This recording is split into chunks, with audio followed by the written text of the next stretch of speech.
mungkin bisa kita lihat adalah sikap diam dari Bung Rocky barusan. Ada apa? Sikap diam. Sikap diam. Jadi sabar. Bentar, saya dosen. Bentar. Bentar ya. Semua pertanyaan akan saya jawab, kecuali pertanyaan dungu. Siap, Bung. Saya tidak diam, saya justru tidak mau menjawab karena dia bilang dia melakukan otokritik. Siap. Bukan Oke, mengkritik Bung. saya. Saya paham. Tunggu, Anda paham nggak arti kata otokritik? Karena itu jangan ngomong. Siap, sabar Bung. Ada satu lagi Bung. Aku dulu, Anda kacau. Tadi di pertanyaan saya bilang. Ya karena itu saya terangkan, istilah bonus demografi yang dipakai oleh Prabowo salah, benar nggak? Prabowo bangsat. Karena dia saat ini saya bekerja sebagai seorang PNS. Saya jujur Pak, saya sampai meninggalkan kerja saya karena saya memang dari dulu menunggu momen kapan saya bisa ketemu dengan seorang Rocky Gerung. Oh iya Bung, agak pamer dikit ya, saya alumni S2 di sini. Tunjukkan seperti apa kami ini dari pemerintahan yang harus kami lakukan. Jangan hanya sekedar disalahkan, jangan sekedar hanya dicari kesalahannya tanpa dikasihkan solusi. Pelayan masyarakat. Tetapi karena masih ada, ya jangan sebut pelayan dong, saya S2.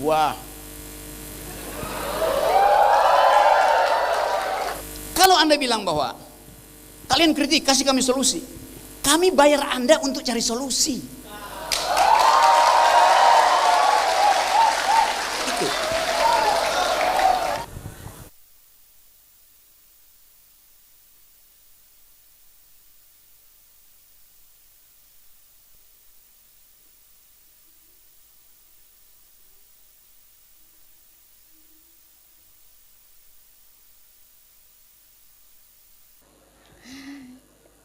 Ya, sebelum kita mulai Bang, Kandah julukan khas Lampung. Setelah pulang dari kota Bumi Lampung Utara, Bung Rocky teringat, oh ya kalau nanti sewaktu-waktu balik lagi ke Lampung, ada panggilan khusus yaitu Kiai Rocky. Bagaimana? Setuju? Kalau penonton mahasiswa setuju, Bung Rocky-nya bagaimana? Untuk kehormatan untuk orang yang lebih tua.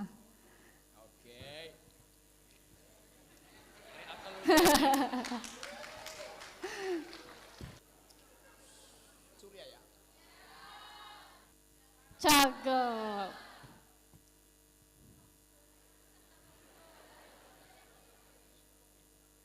Sudah berorasi Bupati Lampung.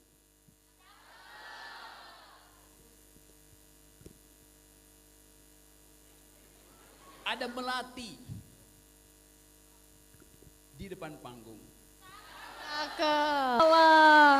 Gil Kia ya. Ki Gerung. Sangat enak. Sangat enak ya. Ya.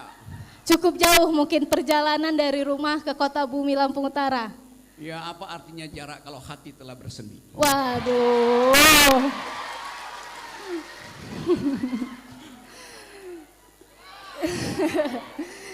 Ya. Sebelumnya kami ucapkan terima kasih Kiai Rocky sudah menyempatkan diri di tengah-tengah kesibukan. Siapa? Ya. Siapa yang tidak kenal dengan Bung Rocky? Kiai Rocky lagi. Itu adalah bentuk cinta masyarakat, khususnya masyarakat Indonesia, apalagi masyarakat Lampung, ya kan? Yang konsisten menyuarakan akal sehat di ruang publik. Melalui gagasan kritik beliau, kita diajak untuk tidak hanya menjadi penonton, tetapi juga warga negara pada masa. Tadi saya perhatikan dengan cara saksama dan dalam tempo sesingkat-singkatnya dua uraian dari pemuda Muhammadiyah. Tadi siapa? Al-Hakim dan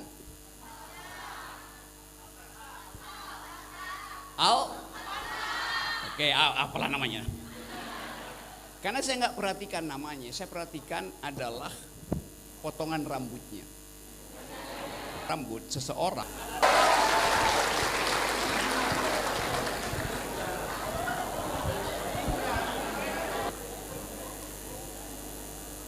Padahal yang tumbuh di atas kepala mereka bertiga sama, itu rambut dengan potongan yang sama. Dugaan saya, dia disembunyikan di belakang panggung karena isi kepalanya berbeda dengan yang dua tadi.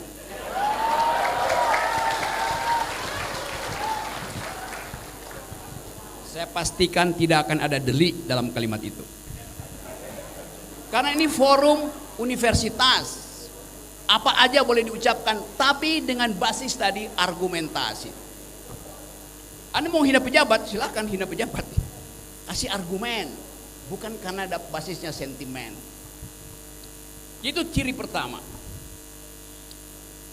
Apalagi ciri itu melekat setiap hari ketika Anda masuk kelas, Anda sudah menghidupkan dialektika.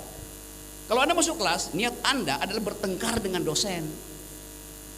Baru timbul didaktika, baru timbul dialektika. Anda masuk kelas, bawa backpack, isinya buku. Kalau laki-laki isinya buku, power bank. Kenapa telat?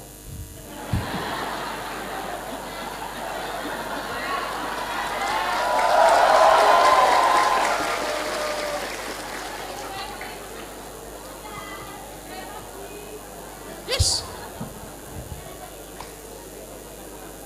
Jadi setiap kali Anda masuk, tentu imawati saya tahu, selain buku, isi tas kalian adalah skincare, right? Yang di belakang itu dia tidak membutuhkan skincare, yang dia butuhkan adalah brain care, alat untuk membenahi akal, karena belum cukup akalnya untuk masuk di dalam wilayah orang dewasa, menduduki jabatan yang sangat strategis. Kecil. Apakah bapaknya dulu melanggar konstitusi ketika memaksa anaknya untuk jadi calon wakil presiden? Perlindungan anak.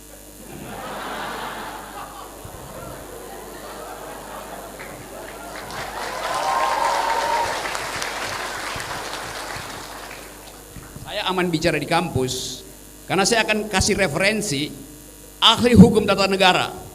Tuh Pak Sumbuwa, di dalam percakapan akademis jangan ragu mengucapkan argumen.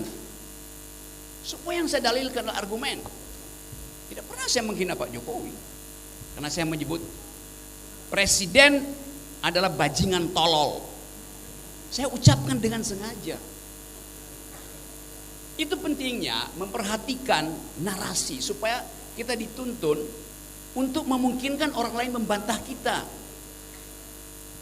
Akal sehat itu adalah membantah argumen. Pikiran hanya disebut pikiran bila ada pikiran yang melawanmu, itu maksudnya. Kalau Anda berpikir dan gak ada yang lawan, ini ngapain lihat saya dari belakang?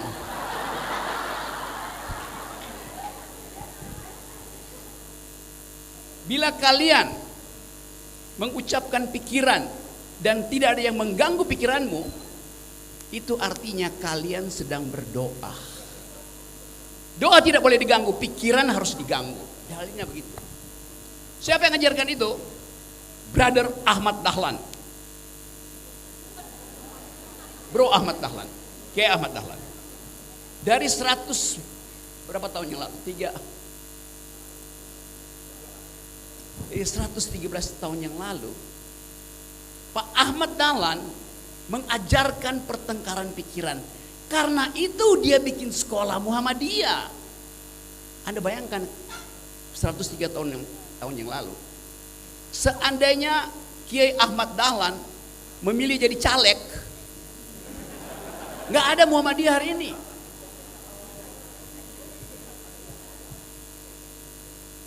Udah pasti dia adalah kiang kita. Apa tadi kiang? Ya. Kiai, ya kiai. Saya tahu Muhammadiyah itu mungkin 170 universitas Muhammadiyah. Benar? 176. Saya sebut 170 ya. Tadi berarti saya belum kunjungi yang 6. 170 Universitas Muhammadiyah. Kurang lebih di situ mungkin ada 5.000 dosen bermutu Universitas Muhammadiyah. Jumlah masuk umat Universitas Muhammadiyah se-Indonesia berapa? 180 itu. Udah 500.000 orang. Anda bayangkan dalam satu hari seluruh dosen Universitas Muhammadiyah mogok ngajar, maka IQ nasional turun 20%. Itu konsekuensinya kenapa akal sehat itu harus diasuh oleh Muhammadiyah. Infrastrukturnya ada, uangnya banyak.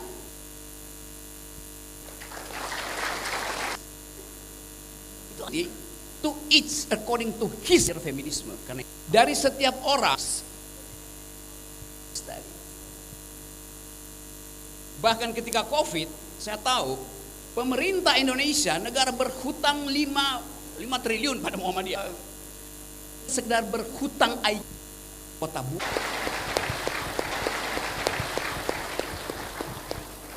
Sesuatu yang faktual yang terjadi dalam sejarah.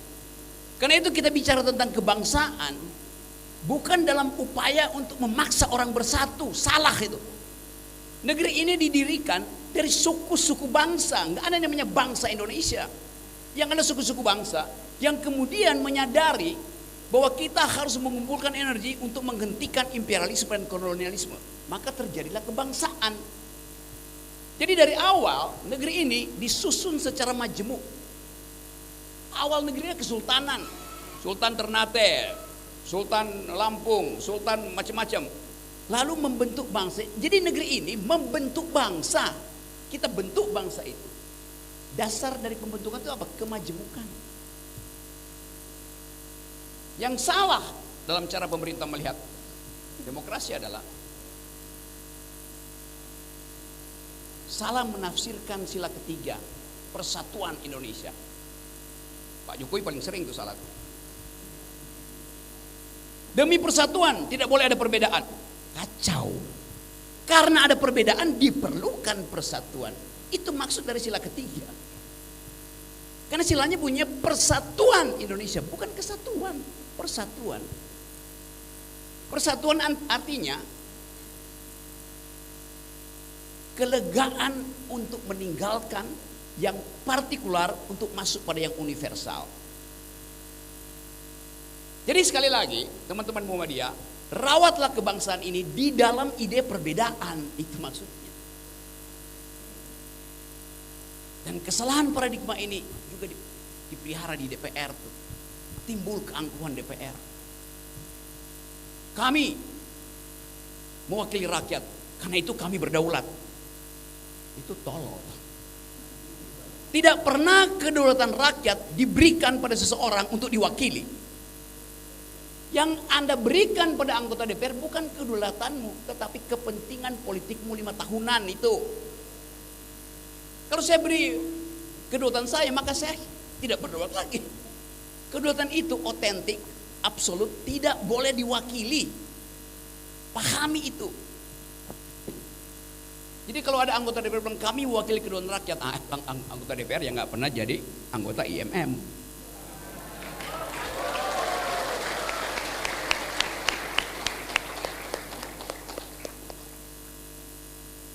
Kita mulai selalu dengan prinsip-prinsip dasar. Kita ingin supaya DPR itu menghasilkan kebijakan yang pro rakyat. Tapi harus dimulai dengan benahi cara dia berpikir tentang kedudukan dia. Siapa itu anggota DPR? Anggota DPR itu adalah anjing penjaga saya, anjing saya. Untuk menjaga siapa? Menjaga supaya saya tidak diterkam oleh kekuasaan. Karena itu dalam bahasa Inggris, anggota DPR namanya watchdog.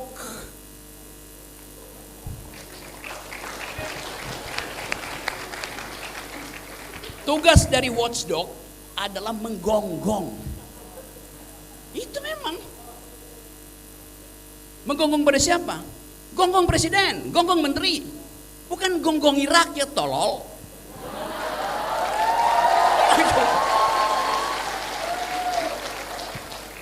This is a very simple logic. Jadi kenapa semua ini terjadi? Karena partai politik tidak punya kurikulum untuk pendidikan kebangsaan, pendidikan demokrasi. Butak huruf. Nah, itu pentingnya Muhammadiyah mensponsori, paksa supaya anggota DPR itu ikut sekolah kebangsaan. Supaya mereka tidak jadi bangsat.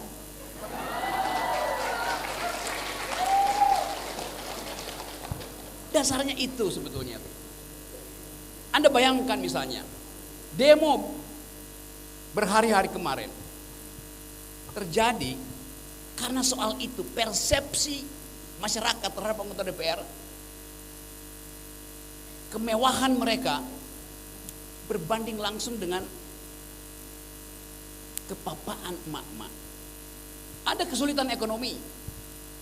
Siapa yang paling menderita ketika terjadi deprivasi sosial? Ya kaum perempuan. Itu emak-emak yang setiap hari dia buka dompetnya tinggal 20.000. Padahal anaknya masih 2 orang di PAUD, mesti ada jajan 10.000. Dia pergi ke ATM bolak-balik, saldonya tinggal 50.000. Sementara suaminya di PHK. Begitu dia di PHK suaminya karena tanggung jawab segera ingin cari kerja. Apa pekerjaan paling gampang? Jadi ojol. Anda di PHK hari ini, Anda punya motor, Anda hidup lagi besok. Itu yang menerangkan kenapa ojol akhirnya jadi komponen utama demonstrasi kemarin. Ojol ini adalah kelas menengah yang kemudian turun kelas karena kesulitan ekonomi. Marah.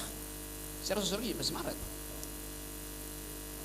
Banyak sarjana UI yang juga ojol karena dipecat dari korporasi nggak bisa bayar lagi itu. Kenapa? Korporasi mesti bayar pajak pada pemerintah sementara ekonomi tidak tumbuh. Jadi kita membaca demonstrasi kemarin semacam frustrasi yang akhirnya terkanalisasi. Konyolnya ada kawan kita ojol yang tewas. Akibatnya kemarahan publik pindah dari DPR pergi ke pos-pos polisi itu. Nggak fair juga. Dan kita tahu Jakarta tidak mempersiapkan. Kapolda pasti tidak menduga akan ada kejadian yang tak terduga itu.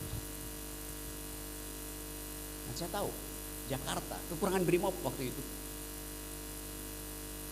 Bayangkan kalau keadaan itu berlanjut, yang terjadi adalah penjarahan yang akan menimbulkan ketakutan rasis.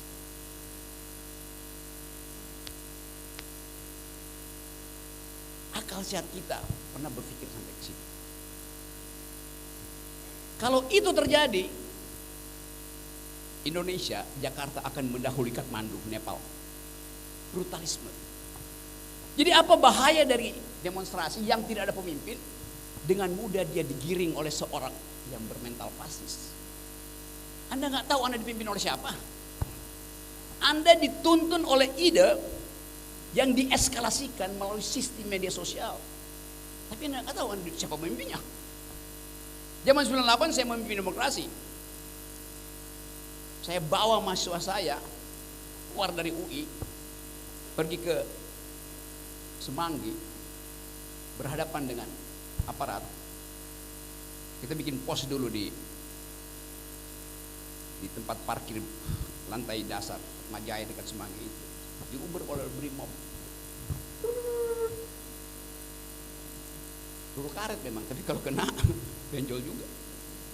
Jadi pengalaman demonstrasi ada pengalaman otentik dari setiap mahasiswa. Akhirnya setiap mahasiswa baru nunggu kapan ada demo supaya viral. Kita membedakan itu. Demo adalah hak demokrasi, tapi viral itu berbahaya karena tidak ada ide. Semua demonstrasi yang tanpa ide berakhir dengan kerusuhan. Demonstrasi itu disebut demonstrasi satu, kalau idenya kuat, kalau pemimpinnya bermutu dan bisa dikontrol.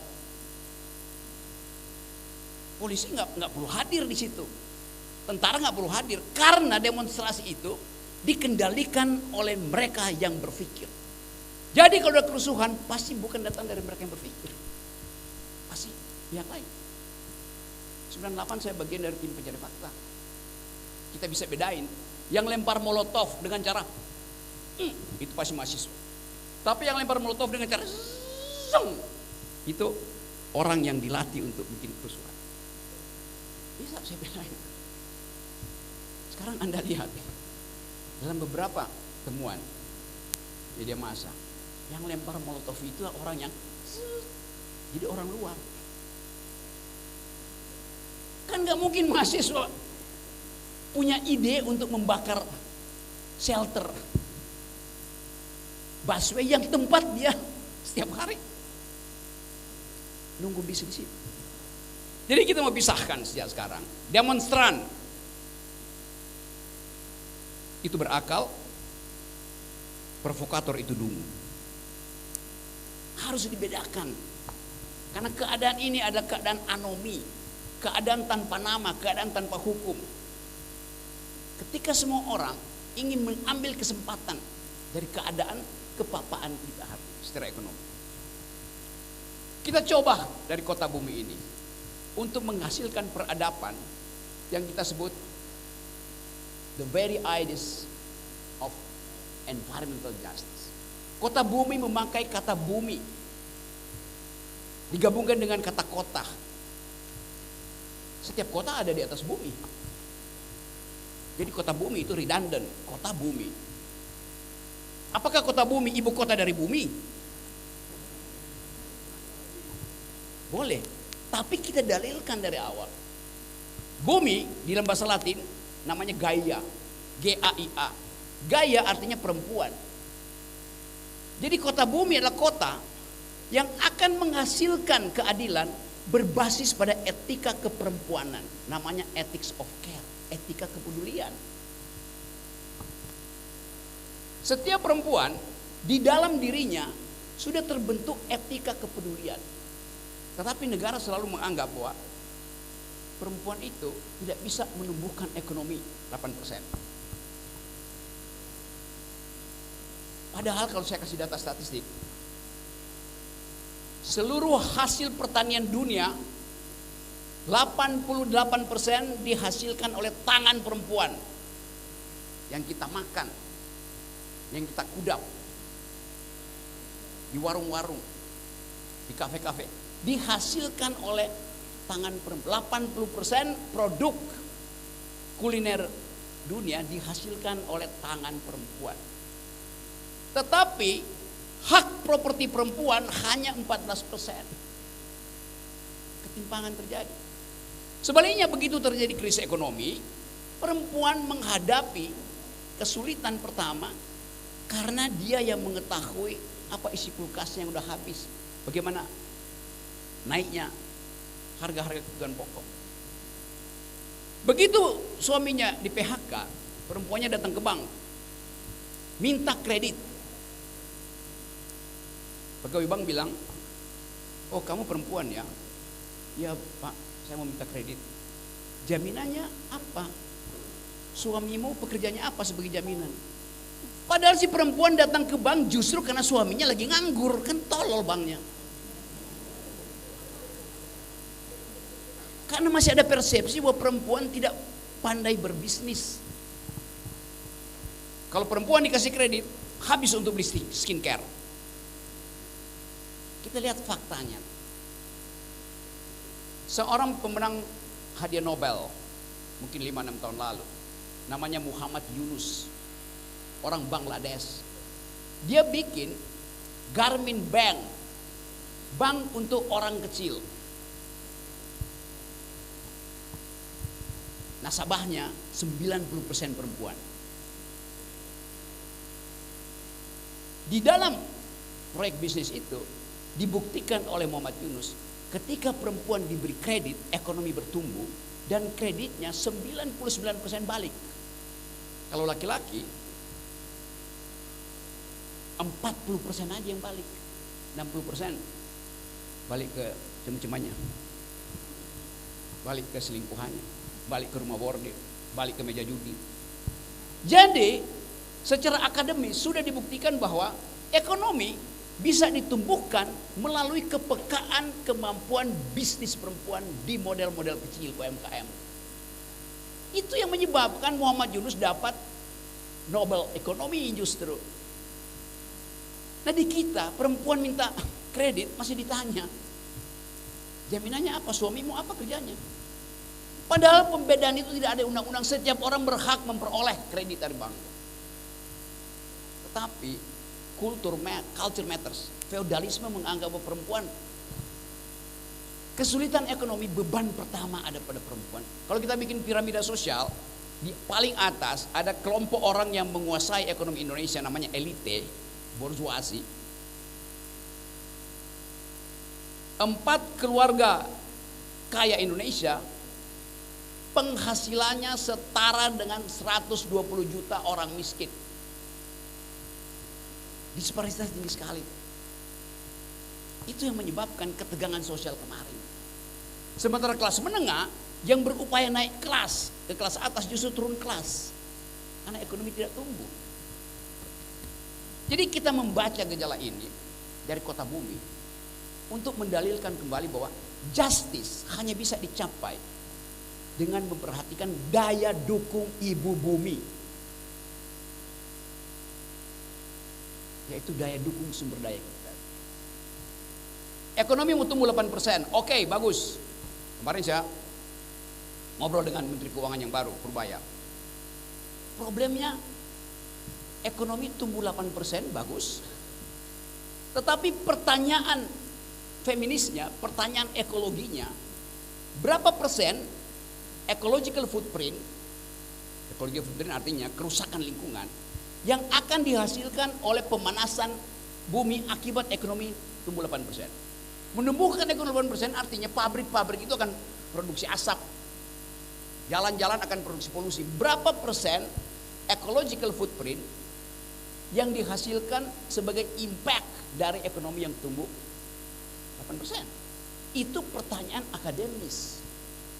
Sangat bagus kalau ada mahasiswa yang nulis disertasi di sini untuk menguji apakah pertumbuhan itu semata-mata growth dan mengabaikan equity. Itu kesederajatan. Ini soal yang di dalam kampus saya ulas itu secara serius. Jadi kita mau menjadikan kampus sebagai benteng filter kebijakan negara. Karena statistik negara kebanyakan bohong. Gini rasio. Gini rasio itu mengukur tentang kesenjangan ekonomi. Berapa Gini rasio kita? 37 menuju 40. Tetapi kita coba lihat, kalau Gini rasionya itu 1 artinya ketimpangan besar. Kalau 0 artinya tidak ada ketimpangan. Tetapi sebagai, di sini ada jurusan ekonomi? Belum? Oke, saya dahului supaya semester depan buka kuliah ekonomi itu. Kalau Gini rasio itu 37, ya artinya tidak terlalu senjang. Bagus. Tetapi mereka yang belajar ilmu ekonomi, metodologi, harus tanya, yang ditanyakan oleh statistik apa? Pendapatan atau pengeluaran? Saya kasih contoh ya. Di Kota Bumi ini ada petugas statistik. Dia tuh ada seminar, kan dia datang di sini. Dia tanya ke saya, Pak Rocky, pengeluaran Pak Rocky per hari itu berapa? Saya bilang 10.000 rupiah.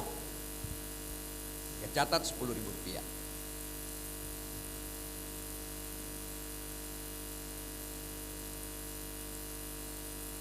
Dia lewat di depan, ada pengusaha yang lagi berupaya investasi tambang emas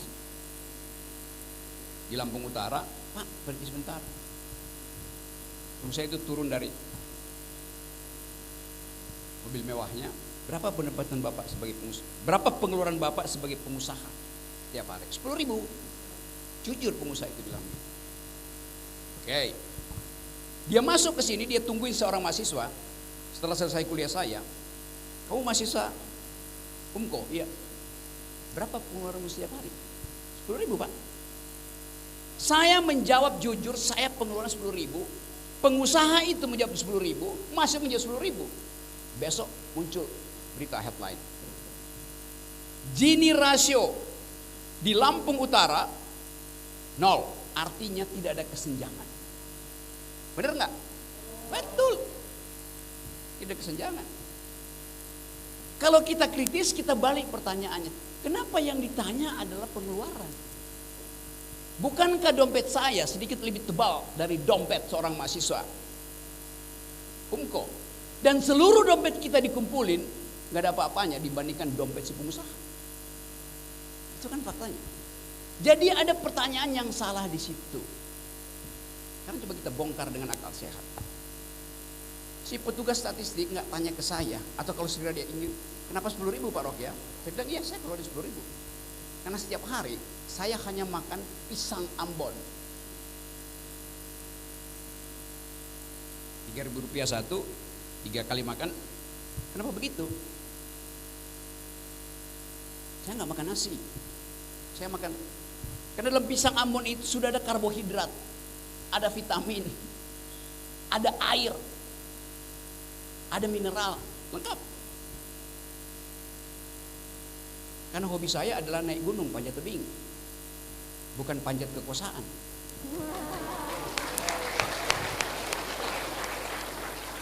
Jadi saya jujur mengatakan saya hanya keluar 10.000 Pak. Ditanya pada si pengusaha, kenapa kamu kaya tapi cuma mengeluarkan 10.000 per hari? Dia bilang benar, karena saya punya banyak penyakit, kata dokter minum vitamin aja. Masuk akal. Tanya pada si mahasiswa, kenapa mahasiswa UMKO hanya keluarin 10.000? Benar Pak, karena pagi-pagi 5.000 itu saya pakai untuk makan sebanyak-banyaknya. 5.000 lagi pakai buat beli peromah, buat nahan sakit mah. Jadi statistik berbohong karena dia nggak menguji alasan seseorang mengaku 10.000. Bayangkan kalau ditanya berapa penghasilanmu, waduh, Gini rasionya langsung full stop di satu, artinya ada kesenjangan besar. Jadi begitu cara berpikir akar sehat di kampus. Kita coba bongkar ini sebagai persiapan Anda untuk jadi pemimpin. Kita coba bongkar ini untuk memungkinkan Anda di suatu waktu mengatakan bahwa kota bumi akan menyelamatkan Lampung harus jadi pelampung negeri. Lampung Utara harus jadi pelampung untuk Nusantara. Terima kasih.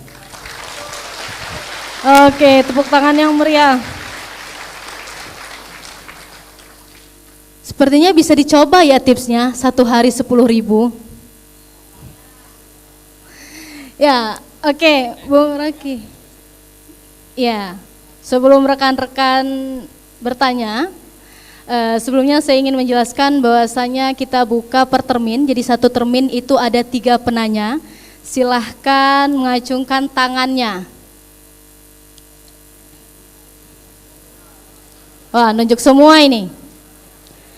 Oke, dimulai dari mahasiswa. Oke, boleh. Ketua Pelaksana, silakan.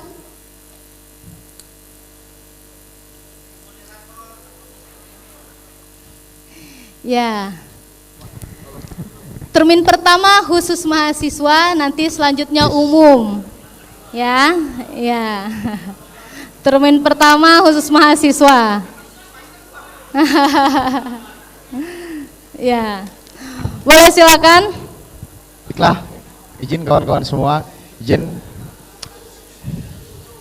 Bung, saya mau sedikit kritik dan sedikit tanya kepada Bung Rocky Gerung, Presiden Akal Sehat. Yang pertama, Bung. Kiai. Yai. Ya. Yai. Bung, saya mau autokritik terkait abolisi Tom Lembong. Abolisi Tom Lembong, kata Bung Rocky tidak ada, jatuhan hukuman Tom Lembong tidak ada mens reanya, tetapi diberikan abolisi kepada Presiden ke-8 kita. Presiden ke-8 kita tidak sebutkan kepada Bung Rocky itu Prabowo Subianto. Apakah hari ini Bung Rocky takut dengan presiden ke-8 kita, atau sudah ada kuehnya?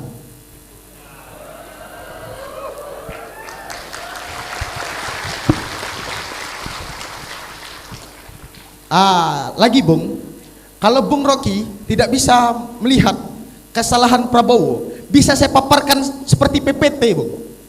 Mulai yang pertama dari Menhan, food estate, mana hasilnya Bung? Itu yang pertama. Yang kedua, sebelum menjadi presiden, wakil presidennya Bung, wakil presidennya melanggar konstitusional. Apa hari ini Bung Rocky kritik presidennya? Karena atas seizin presiden maka didampingi ketua-ketua umum hadirnya wakil presiden tersebut. Betul? Itu yang kedua. Kalau Bung yang ketiga ini Bung, kalau Bung nggak bisa melihat lagi terkait 17+8, 17 tuntutan jangka pendek dan 8 tuntutan jangka panjang, itu kayaknya Bung Rocky harus kita kasih HP Android, Xiaomi lah paling enggak, supaya bisa melihat bagaimana tuntutan rakyat ini. Kalau di Soekarno Bung, itu tritura. Nah, kalau ini udah bukan tritura lagi Bung. Ini gabungan dari seluruh tuntutan rakyat dan mahasiswa Indonesia Bung. Oke. Bung, saya selaku ketua pelaksana, ini bukan saya membawa sebagai ketua pelaksana, saya membawa sebagai mahasiswa Bung. Bung, dulu Bung Rocky adalah harimau bergigi tajam, tapi kali ini saya nyatakan Bung Rocky harimau tanpa gigi.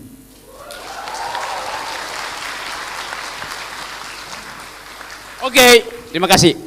Oke, Kalimat dia pertama, coba saya cek dulu. Kak, gini, namamu siapa tadi? Arif Bung. Arif, kau bilang tadi, saya Arif akan memberikan otokritik, betul atau tidak? Oke, ya udah saya nggak akan jawab.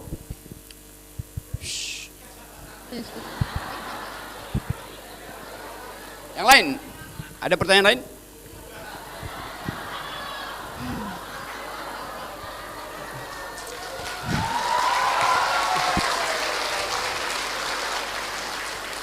Artinya Bung, kalau hari ini Bung Rocky Nah, gini. Bentar, stop dulu situ. Wait. Sebentar ya. Bagaimana Bung? Saya Mari belum kita selesai. sediakan ruang sebuah diskusi. Sebentar. Atau kita tunjukkan kepada Bung Rocky bahwa ada gunung di Lampung, ada harimau yang giginya lebih tajam dari Bung Rocky. Benar. Itu benar semua, tetapi tadi kau bilang kau akan melakukan otokritik, maka saya tidak akan jawab. Tadi Bung, sebelum saya sampaikan otokritik, saya menyampaikan satu pertanyaan. Gini. Oke. Google dulu apa artinya otokritik. Bagaimana aja dah. Coba ya. Yang lain. Kita siapkan tempat, kita berdiskusi Bung. Saya siapkan tempat Bung, entah di mana tempatnya. Tanpa ada sebuah forum pemerintahan, kita berdiskusi. Gimana Bung? Saya setuju, tetapi you mengatakan kalimat autokriticism. Iya. Artinya kau mengkritik dirimu sendiri, bukan saya. Nangkap nggak? Aduh. Saya paham.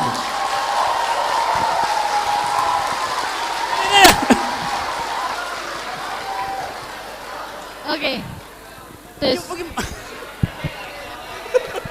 Ganti. Tes. Ya. Tes. Gimana Bung? Bisa dijawab dulu terkait Tom Lembong Bung. Gini, saya ngerti semua itu. Tetapi kamu bilang kamu melakukan otokritik. Otokritik ke saya? Ke kamu. Otokritik artinya mengkritik diri sendiri. Itu. Saya bilang autokritik Bung. Buka kamus dulu deh. Capek dong. Tes. Bung Rocky ini selalu berkilat. Tes. Tahu nggak artinya automatically? Dasarnya auto. Oke, cukup. Auto artinya Cukup. diri sendiri. Cukup. Oke. Kita nanti Kalau diskusi begitu di luar nanti forum. kita lanjut lagi, Ya. kita lanjut yang lain ya untuk efisiensi waktu ya. Oke, boleh Kita diskusi silakan di yang luar lain. forum Bung. Iya boleh, iya dari depan, ya silakan. Nanti sabar satu-satu. Setelah ini nanti perempuan, boleh. Silakan Imawati. Ya. Panitia, tolong mic-nya panitia. Tes. Coba lagi. Itu nopal. Iya, nanti Imawati juga kebagian ya. Oke, teman-teman semua, mari kita beri aplaus dulu untuk Bung Rocky. Oke. Jadi ini mungkin bisa kita lihat adalah sikap diam dari Bung Rocky barusan. Ada apa? Sikap diam. Sikap diam. Jadi sabar. Bung. Bentar, saya No, dosen. no. Bentar. Enggak. Bentar ya. Gini ya. Semua pertanyaan akan saya jawab kecuali pertanyaan dungu. Siap, Bung. Dengar ya. Iya, Dek.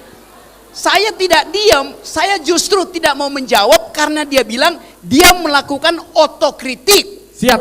Bukan Oke, mengkritik Bung. saya. Oke, saya paham. Tunggu, Anda paham nggak artinya kata Paham, otokritik? paham. Karena Saya itu paham, jangan saya ngomong. paham. Siap. Nah, jadi saya punya pertanyaan, Bung. Di masa kepemimpinan Jokowi, Bung Rocky sering sekali mengkritik. Salah satunya ialah tentang bonus demografi. Atau Bung Rocky bilang demografi dividen. Oke, Bung. Jadi Bung Rocky bilang kalau Indonesia tidak dapat mencapai bonus demografi, Bung. Bung Rocky pernah mengeluarkan statement tersebut. Nah, baru-baru ini saya lihat di video YouTube ada podcast. Jadi di podcast tersebut Bung Rocky sering sekali bilang bahwasanya Bung Rocky itu punya harapan terhadap kepemimpinan Prabowo. Oke.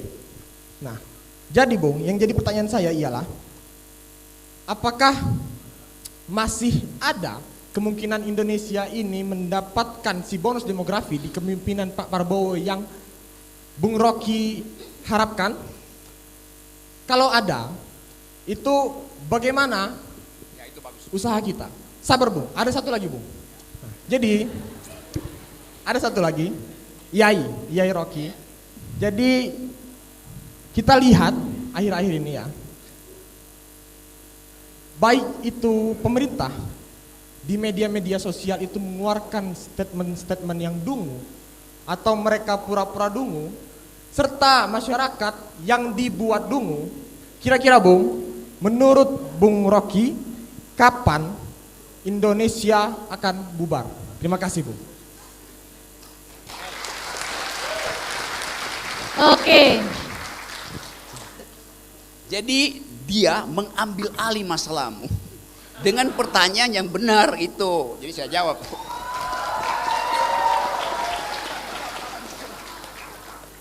Ya, pelan-pelan ya. Rocky Gerung mengkritik konsep bonus demografi yang diucapkan oleh Jokowi. Kenapa Pak Rocky tidak mengkritik Prabowo dengan istilah yang sama? Nah, ini yang pentingnya mahasiswa perhatikan. Yang saya kritik istilah bonus demografi diucapkan oleh Jokowi. Istilah itu salah. Yang ada di dalam ilmu pengetahuan demographic dividend itu bonus itu you dapat tanpa you usah dapat bonus. Dividen you mesti investasi dulu baru you dapat dividennya. Yang lakukan itu, yang katakan itu siapa? Prabowo, bener kan? Jokowi. Lo yang bilang bonus demografi dengan pengertian itu Jokowi bukan Prabowo. Ngapain gua kritik Prabowo yang tidak mengucapkan itu?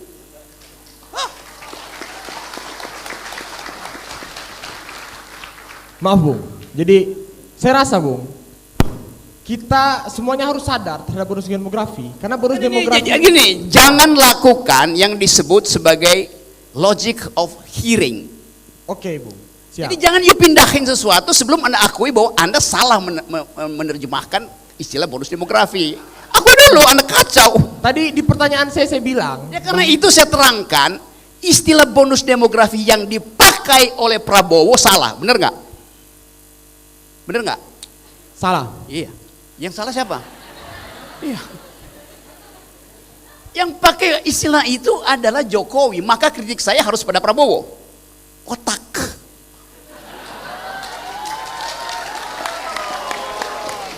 Yang kedua, kenapa Pak Rocky tidak kritik setajam pada Pak Jokowi? Oke, sekarang saya kritik. Setajam saya kritik Jokowi. Oke ya, dengar ya.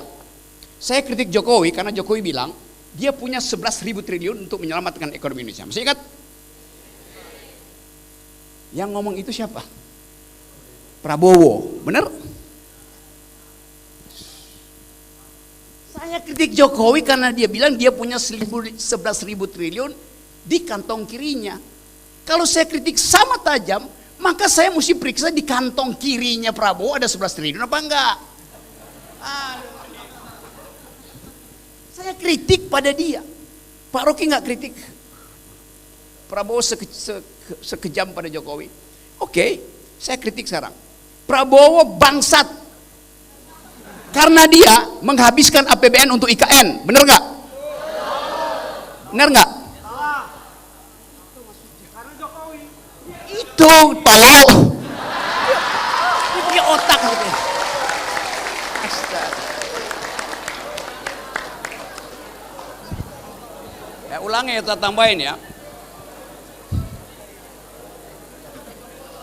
Saya kritik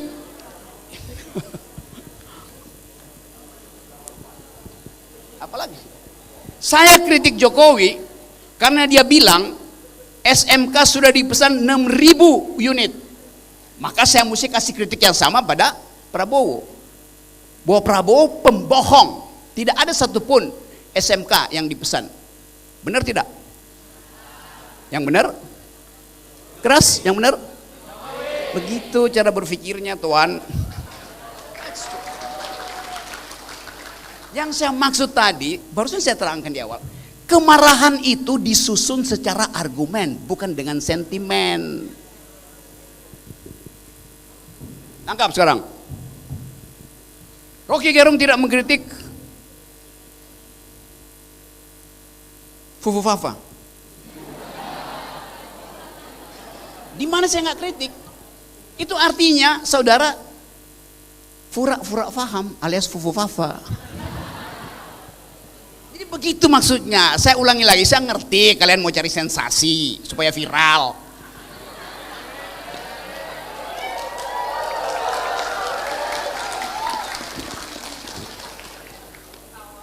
Sensasi yang viral adalah sensasi yang pakai akal.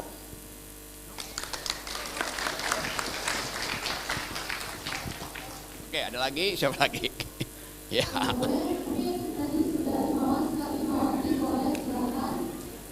Siapa?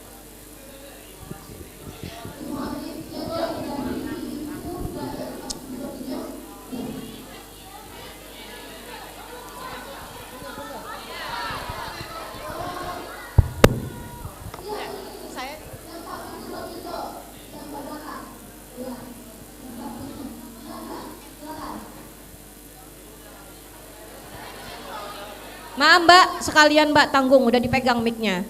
Oke ya, sepakat ya.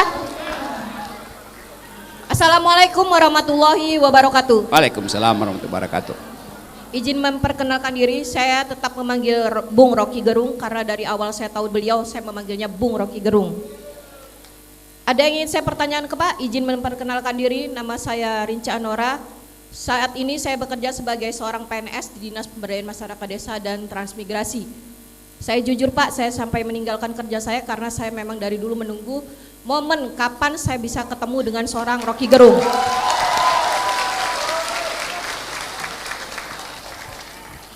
Izin Bung, saya berani berdiri di sini ingin menyampaikan keresahan saya sebagai bagian dari pemerintahan. Selama ini pemerintahan selalu dianggap salah. Semua yang kami lakukan disalahkan. Maaf izin kalau saya menyatakan secara keseluruhan netizen.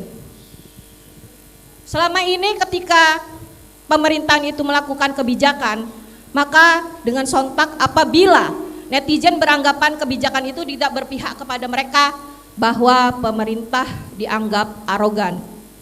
Saya selalu sampaikan kepada teman-teman mahasiswa, oh iya Bung, agak pamer dikit ya, saya alumni S2 di sini.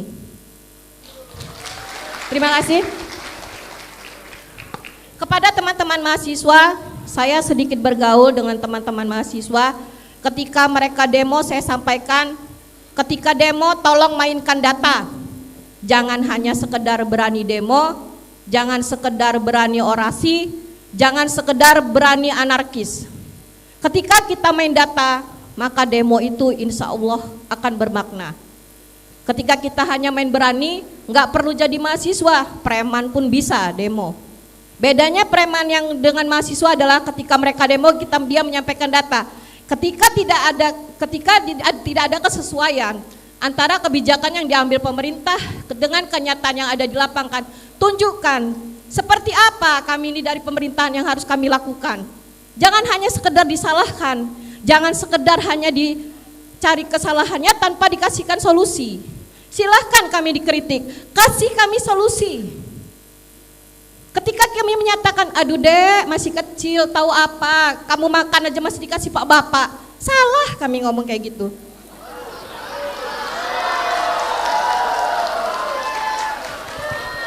Jadi jujur saja Bung, sebenarnya saya agak lelah, tapi saya sempatkan. Bagaimana caranya? Sebenarnya saya tidak suka merebut mic kayak gini. Secara etika seharusnya saya mematuhi moderator. Tetapi intinya yang ingin saya tanyakan, di sini menyatakan apabila pemerintah tidak akal sehat, bagaimana dengan rakyat? Simpel. Ya baik Ibu, mohon maaf langsung ke intinya saja, Ini, jangan Pak, berbelit-belit ya, ini karena norma kita efisiensi intinya. waktu. Terima kasih. Siap, Mbak. Bagaimana pemerintahan yang berakal sehat itu? Tolong dikasih kisi-kisinya sehingga kami ini tidak salah terus dalam melangkah. Terima kasih. Wassalamualaikum warahmatullahi wabarakatuh. Coba dari tadi Bu, langsung. Oke, itu ada problem yang biasa disebut self-fulfilling. Boleh saya ulangi ya. Problem teman kita ini di dalam logika namanya self-fulfilling prophecy. Artinya karena diucapkan terus maka lama-lama orang percaya itu. Tapi sebetulnya ada masalah lebih mendasar. Anda sebut tadi Anda PNS. Pegawai negeri sipil. Kata sipil itu diterjemahkan dari bahasa Inggris civil servant. Kalau di bahasa Indonesia kan secara terlek namanya pelayan masyarakat. Tetapi karena masih ada, ya jangan sebut pelayan dong, saya S2. Itu masalahnya. Dari awal jadi civil servant artinya ya memang melayan dan mendengarkan. Tidak perlu comply. Anda comply kalau Anda dipertanyakan oleh wakil-wakil rakyat. Jadi, saya terangkan teorinya. Sekarang demokrasi itu bukan lagi diwakili oleh rakyat sebagai watchdog PNS, tapi diwakili oleh yang disebut deliberative democracy. Apa itu deliberative democracy? Percakapan antar netizen. Itu fakta itu ada di situ sekarang. Bahwa netizen seringkali tergoda untuk mengamplifikasi isu, yaitu konsekuensi dari perkembangan deliberative democracy. Jelas itu. Kalau Anda bilang bahwa kalian kritik, kasih kami solusi, kami bayar Anda untuk cari solusi. Itu.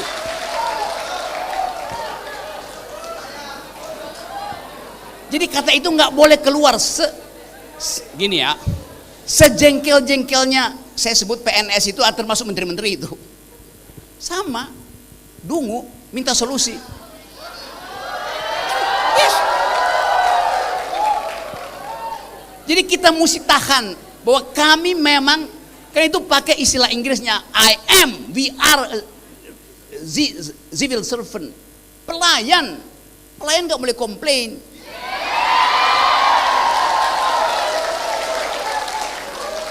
Nah itu yang saya maksud tadi, kejujuran berargumentasi. Saya terangkan logikanya. Mau siapapun yang ngomong, ibu-ibu, pejabat segala macam, lu salah cara memahaminya tuh. Anggota DPR itu tadinya adalah pengemis. Dia datang ke saya, Pak, pilih kami, ini amplop sedikit. Dia mengemis supaya dapat kekuasaan. Begitu dapat kekuasaan, dia jadi tuan. Ya tuan tolol. Gitu soalnya. Jadi sekali lagi, sudah dinasibkan untuk mendengarkan kecerewetan publik. Itu dasarnya.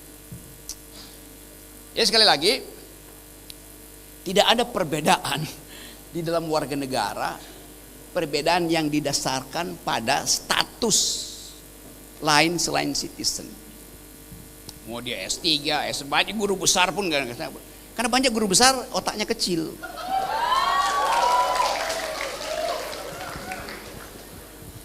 Itu yang saya terangkan, bahwa ijazah itu tanda Anda pernah bersekolah, bukan tanda Anda pernah berpikir. Oke.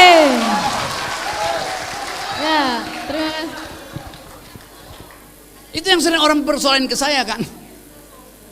Bung Rocky itu, si Rocky itu kan nggak ada ijazah. Kenapa dia ngajar di S3? Tanya pada rektor UI. Jadi saya mesti ambil S3 untuk ngajar filsafat. Lo kurikulum filsafat saya yang tulis kok gimana? Karena otaknya di mana coba? Saya ngajar di Lemhana, saya ngajar di Sespim Polri, yang mau naik bintang itu pasti mau ikut mata kuliah saya di Lembang sana. Saya ngajar di Seskogap. Kalau saya ngajar di situ ada bintang 2, saya dikasih bintang 3. Kan begitu tradisinya kan? Walaupun cuma 2 jam tituler. Biasa itu. Jadi kita mesti tanggalkan itu pamer, apa namanya, profesor doktor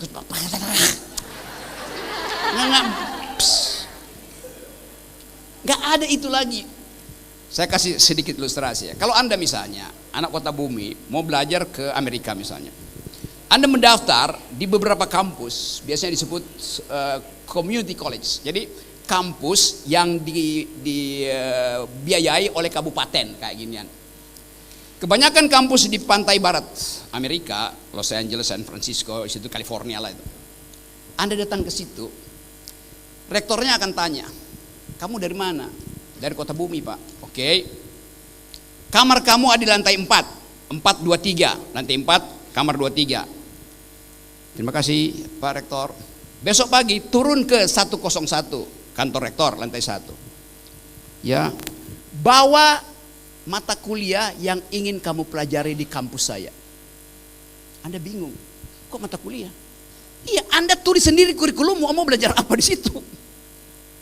Jadi sekarang seorang secara individu merasa, ngapain ambil 10 mata kuliah? Anda cuma perlu 4 mata kuliah, misalnya 1 environmental ethics, 2 gender study, 3 soal mathematics, 4 soal kesenian. Belajar di situ. Rektor akan sediakan, bukan dosen, tutor, selebihnya Anda belajar di internet. Begitu Anda buka internet, Anda ketemu dengan video saya tentang logics. Ya, kuliah saya tentang logika dan narasi itu dipakai sebagai pelajaran di Inggris. Apa susahnya? Itu yang terjadi sekarang. Jadi Anda rumuskan sendiri, Anda mau belajar apa itu. Di kita kurikulum itu diatur oleh negara, konyol. Ada bayangkan Anda udah mahasiswa, masih ada mata pelajaran bahasa Indonesia. Loh, orang Indonesia masih ngajarin bahasa Indonesia. Artinya Anda tidak berbahasa Indonesia bahkan setelah lulus SMA. Ngapain universitas masih ngajarin bahasa Indonesia? Anda masih ada mata kuliah bahasa Inggris. Artinya sampai dengan lulus SMA, bahasa Inggris Anda bodoh, buruk. Ya sistem SMA aja yang salah tuh. Anda masih diajarin mata kuliah agama. Artinya sampai SMA Anda masih ateis.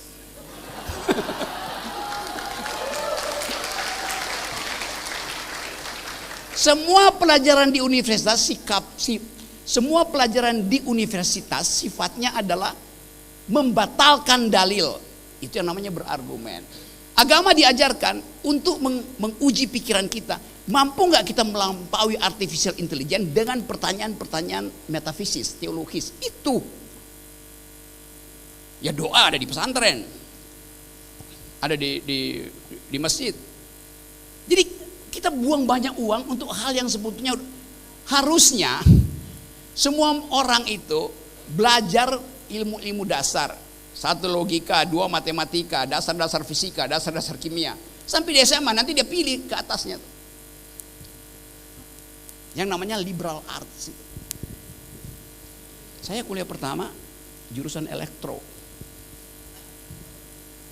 Saya mengerti matematik, membantu saya untuk berpikir kritis. Saya masih baca buku-buku fisika, karena fisika itu sama seperti ilmu sosial, tumbuh dia. Fisika murni itu teorinya bertumbuh, enak belajarnya. Baca Stephen Hawking, Chandrasekhar-Limit. Jadi kita diperbanyak percakapannya karena kita punya dasar-dasar berpikir lintas disiplin. Yang terjadi sekarang, anak ekonomi nggak bisa ngomong dengan anak hukum nggak bisa ngomong dengan anak matematik nggak bisa ngomong dengan anak filsafat. Lalu apa artinya universitas? Universitas artinya ada yang uni di situ, di tengah-tengah yang varieties, yang versinya banyak, tapi jadi uni. Jadi kita jadikan universitas sebagai tempat berbicara banyak hal lintas disiplin gitu. Nah ini sebetulnya tantangan juga bagi negeri ini. Tapi saya percaya Muhammadiyah bisa mempelopori, mumpung Muhammadiyah masih swasta, walaupun mulai digoda dengan tambang, untuk memastikan bahwa kurikulum Muhammadiyah tidak harus sama dengan kurikulum negara. Loh ini swasta kok, ngapain dia atur negara? Itu dasarnya. Anda tidak akan bersaing dengan UI, Anda akan bersaing dengan Oxford. Gitu lihatnya.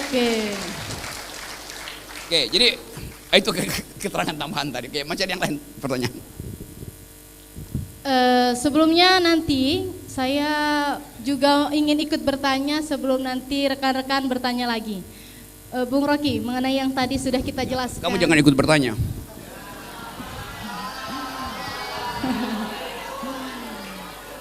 Oke, kalau begitu Tidak. baiklah. Kamu tidak boleh ikut bertanya. Kamu ikut pulang aja sama saya.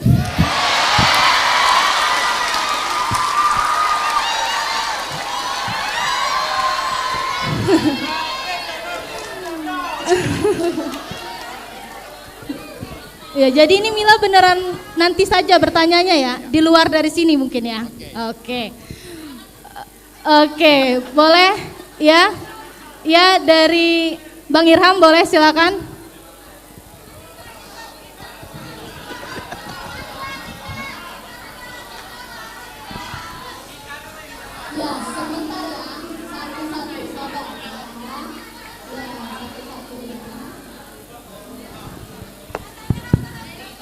Cek.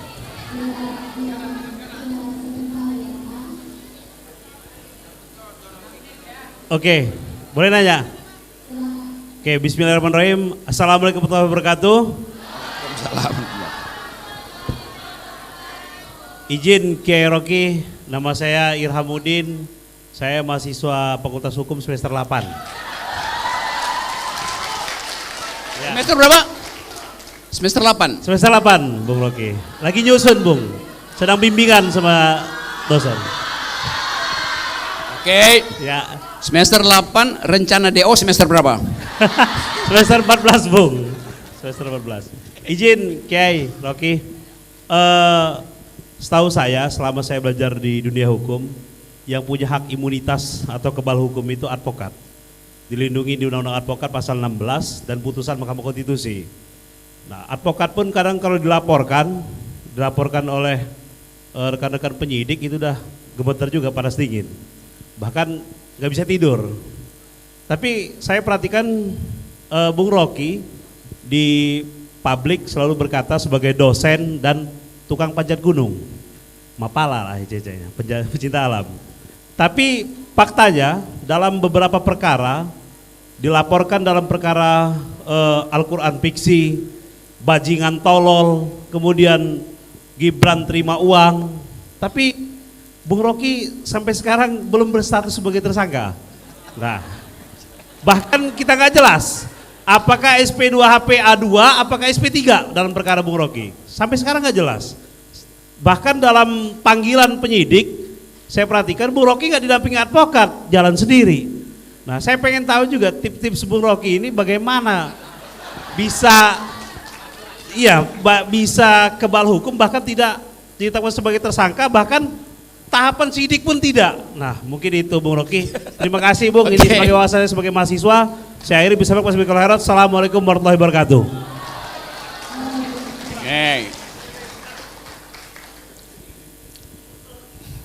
Oke, suatu waktu saya tanam pohon di Pekanbaru bersama dengan Pak Sigit Kapolri.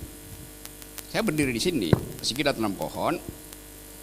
Terus Pak Sigit bilang, Pak Rocky kasih pidato dong. Jadi saya ambil mic itu, Pak Sigit di belakang saya. Lalu orang viralkan, Rocky Gerung sudah dibeli oleh polisi.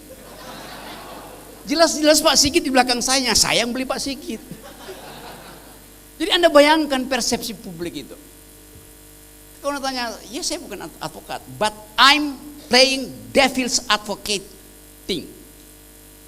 Bahasa Latinnya, advocatus diaboli. Advokat yang disewa oleh iblis untuk mempertanyakan kebenaran dari advokat yang ada organisasinya kayak kamu.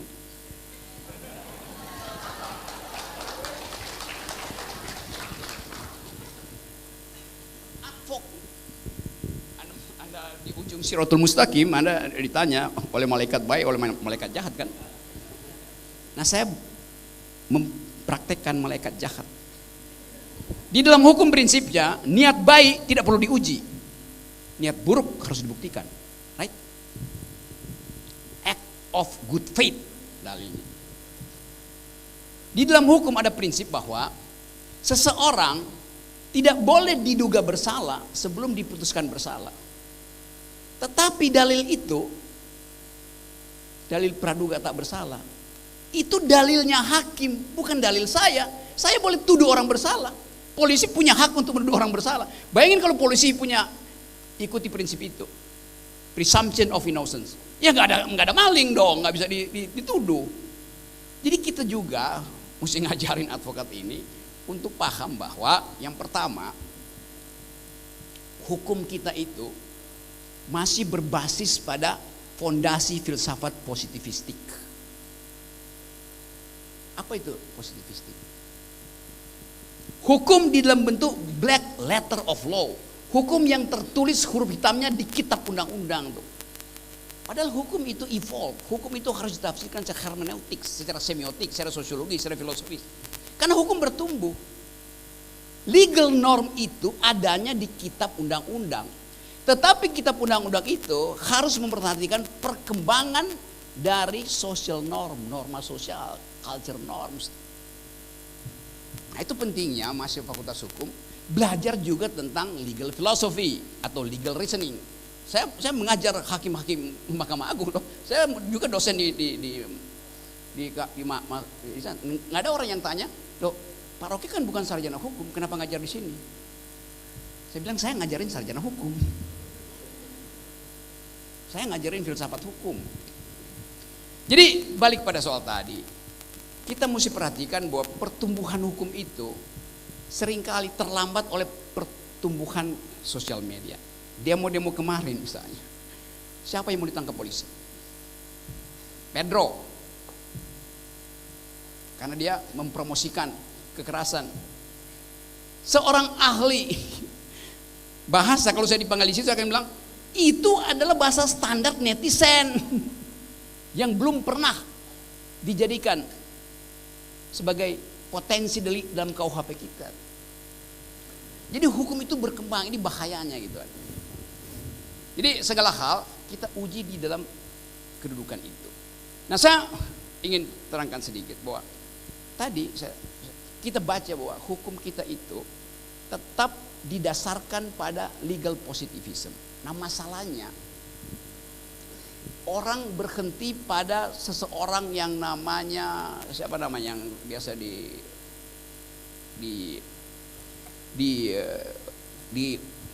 direferensikan kalau kita bicara tentang positivisme legal. Apa namanya? Kelsen. Nama lengkapnya adalah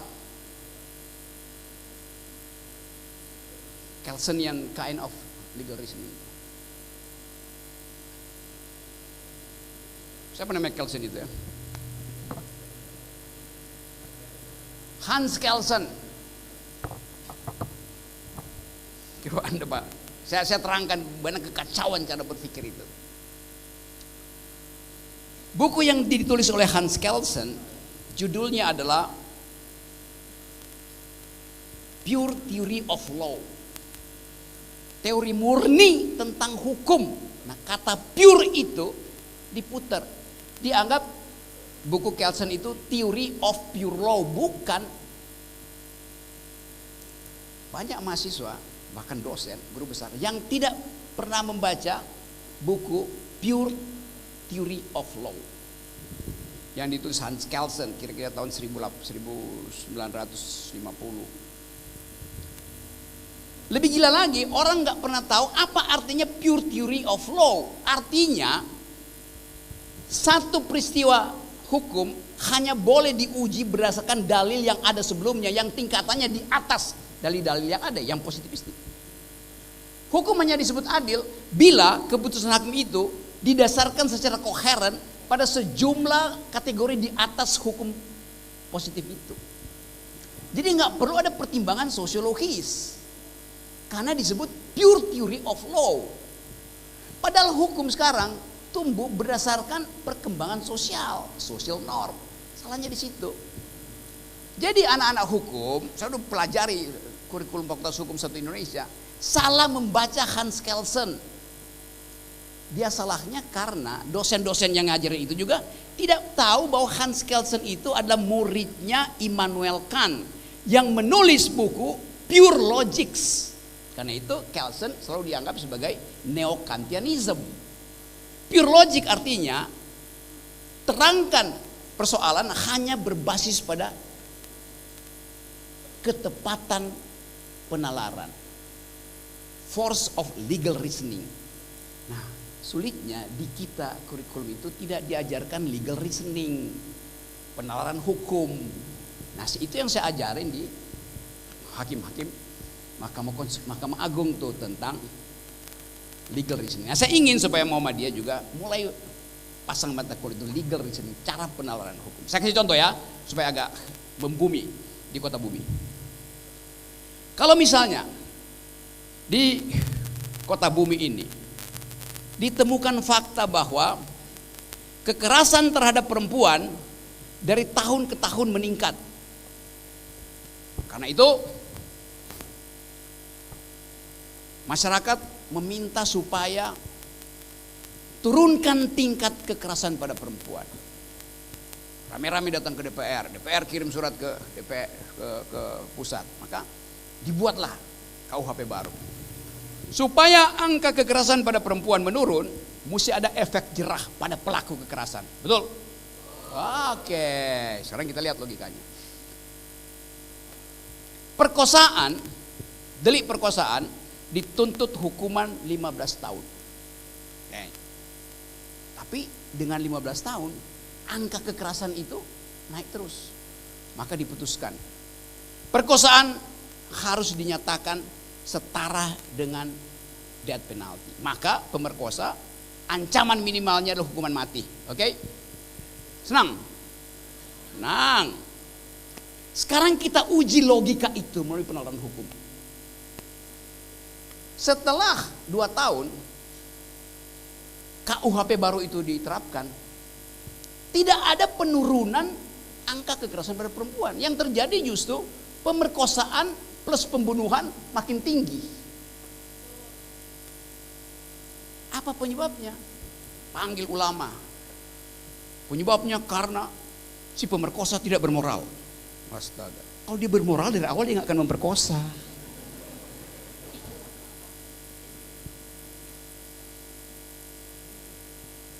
Panggil ahli pidana, tambahin hukuman.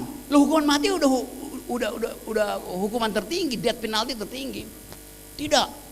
Sebelum dihukuman mati, dia diiris dulu, bersihin jeruk, kasih garam, dijemur. Persis seperti yang dilakukan di Prancis, Festival of Torture. Padahal menyelesaikan simpel betul. Seorang pelaku kejahatan, dia akan berpikir sebagai homo economicus, berpikir efisien. Perkosa kali seseorang di sini, saya akan berpikir, kalau saya memperkosa dia, hukumannya bukan lagi 15 tahun, hukuman mati, oke? Oleh karena itu, lebih efisien saya perkosa kalian, sekaligus saya bunuh. Insentifnya apa? Kalau Anda saya perkosa, Anda bisa menjadi saksi korban. Kalau Anda saya bunuh, sangat mungkin kesaksian hilang.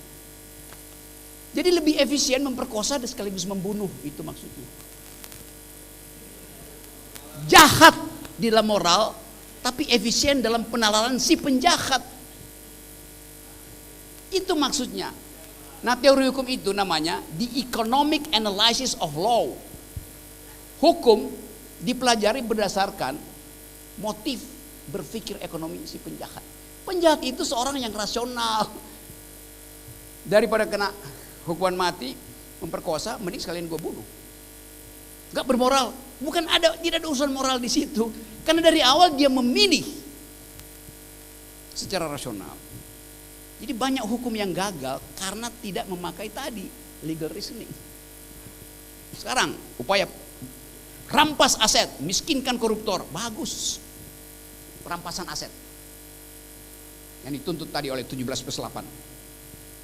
Masih oke, perampasan bagus idenya. Pertanyaan filosofinya, who guards the guardian? Siapa yang mengawasi para pengawas? Asetnya dirampas, nggak masuk ke negara, masuk ke ketua partai, masuk ke oknum. Karena tadi infrastruktur demokrasi belum lengkap. Semua orang akan berebut merampas aset, tapi bukan untuk dikembalikan pada negara, untuk si perampas sendiri. Jadi dirampas bukan untuk kesejahteraan, tapi untuk kepentingan ini. Nah, itu maksud saya tadi. Teman-teman mahasiswa, dalilkan itu. Anda bilang rampas aset, Anda harus baca secara lengkap dalil perampasan aset di dalam situasi demokrasinya dikendalikan oleh politisi-politisi copet. Percuma hasilnya. Jadi harus bersamaan. Kami ingin aset dirampas, tapi kembalikan pada Muhammadiyah. Gitu misalnya.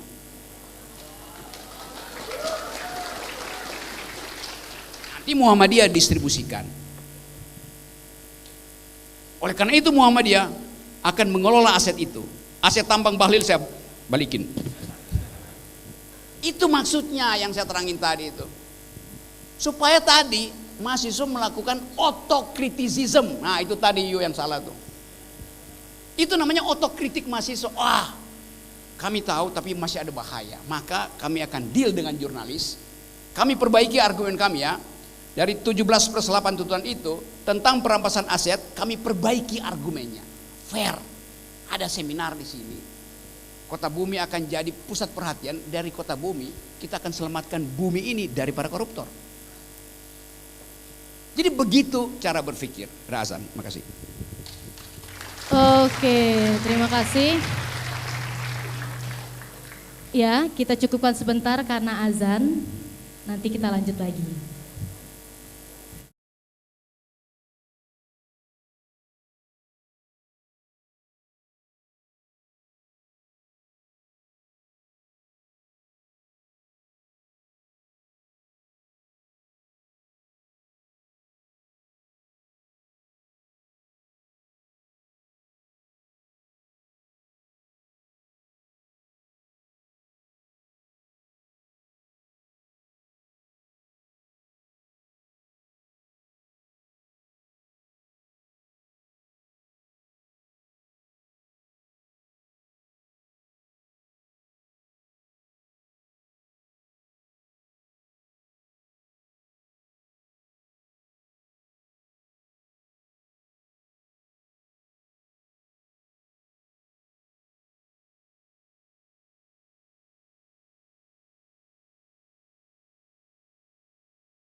Kata itu dulu dipakai di Prancis kira-kira tahun 1770-an itu untuk menggambarkan mereka yang tidak mampu berpikir kritis. Jadi seorang yang ideolog artinya orang yang didoktrin satu arah. Asal usul kata itu. Tetapi kata itu kemudian berevolusi ketika kata ideologi itu diperlukan untuk membedakan mana yang konservatif dan mana yang progresif. Maka di Prancis terbelahlah. Yang ideologinya konservatif di ruang parlemen duduk sebelah kanan, yang ideologinya progresif duduk sebelah kiri. Progresif ingin perubahan. Konservatif artinya tidak ingin berubah karena ada tradisi yang udahlah biarkanlah raja yang berkuasa. Yang sebelah kiri ini ingin supaya people sovereignty diunggulkan, kedaulatan rakyat. Jadi dari awal ideologi itu dipisahkan kiri dan kanan. Biasanya yang kiri dianggap sebagai beroposisi, yang kanan yang memerintah tuh. Nah kalau di Indonesia misalnya dibilang, wah ada pikiran liberal. Liberal artinya pro kapitalis. Liberal, bahkan liberal pernah dianggap sebagai komunis. Karena tidak ada tradisi untuk mengulas satu istilah, satu konsep di dalam arkeologi of knowledge-nya, di dalam jejak peradaban intelektual. Kalau kita tahu bahwa kalau Anda disebut I am liberal di Amerika, artinya Anda pro Partai Demokrat. Partai Demokrat itu kiri di Amerika, karena yang kanan adalah Partai Republik. Obama itu kiri, kan itu dia disebut liberal. Partai Republik kanan, maka dia disebut libertarian, bukan liberal. Sebaliknya di Eropa, Anda bilang Anda liberal, artinya Anda kanan. Karena yang kiri adalah partai buruh, yang ideologinya sosialistis, komunis. Gitu pembedaan awalnya. Nah di kita tuh kacau. Karena tadi nggak ada kurikulum.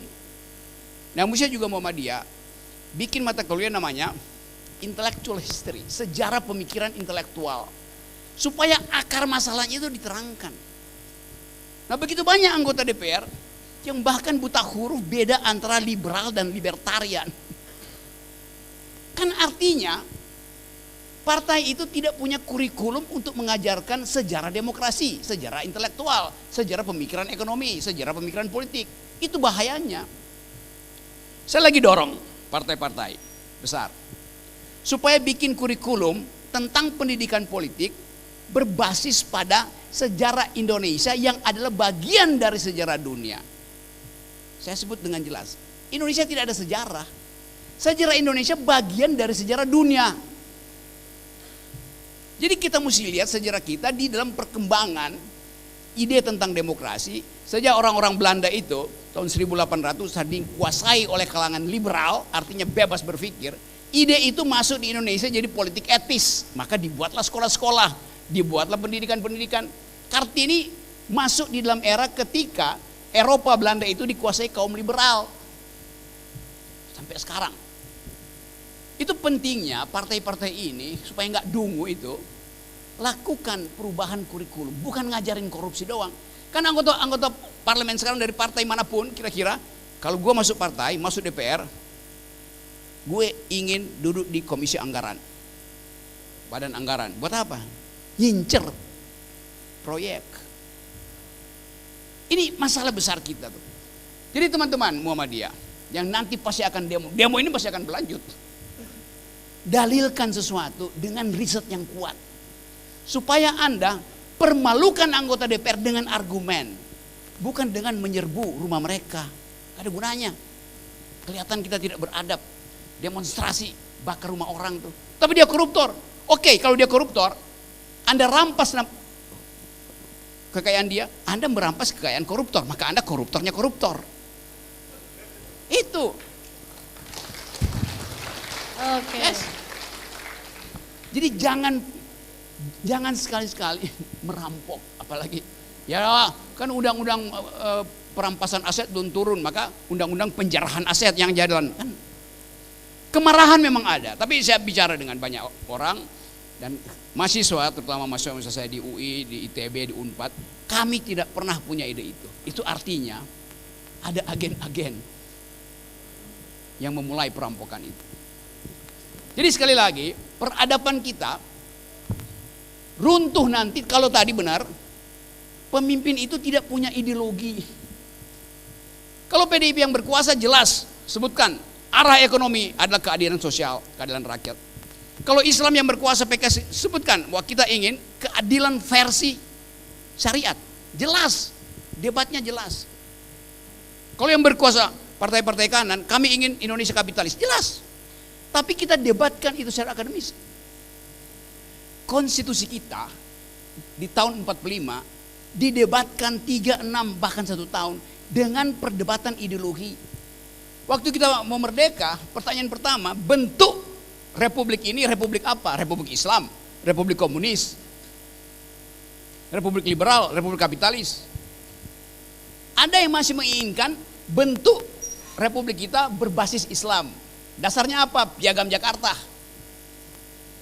Ketuhanan yang Maha Esa dengan kewajiban menjalankan syariat Islam bagi pemeluk-pemeluknya. Minoritas protes, nggak boleh dong.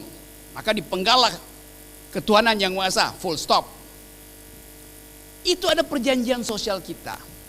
Kemanusiaan yang adil dan beradab. Dasarnya apa?